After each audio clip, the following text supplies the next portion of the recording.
ինչու Նիկոլ Փաշինյանի ընտանիքի անդամները չեն մասնակցում կարգալույծ արված քահանայի մատուցած կեղծ պատարագին։ Միակ Նիկոլ Փաշինյանն է գնում, ինչու՞։ Այ արդեն այդտեղ ես այդ մի քիչ համամիտ չեմ կարգալույծ եղած քահանայի պահով, որովհետև Տեր Արամը կարգալույծ եղած քահանա չէ։ Տեր Արամը ուղղակի Կտրիժ Ներսիսյանի կողմից ով ուխտակուրությունը խախտել է, ով հրաժարվել է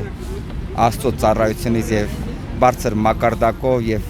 հարգանքը տեղը պայելով ծառայություն է մատուցում թալանչիներին, այսինքն ինչ եմ սրանով ուզում ասեմ, որ Կտրիժ Ներսիսյանը թաքնվելով Աստծո տան մեջ, ոչ մի կապ չհաստատելով Աստծո եւ Աստվածաշնչի հետ, Աստծո տունը օգտագործում է թալանչիների շահերը սպասարկելու գործում։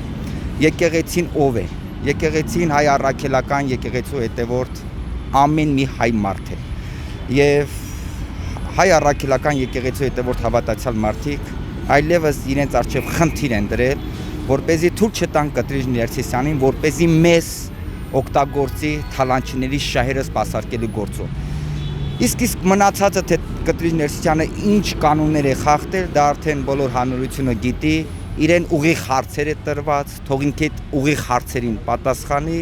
Տեր Արամը կարգալույծ եղած չէ։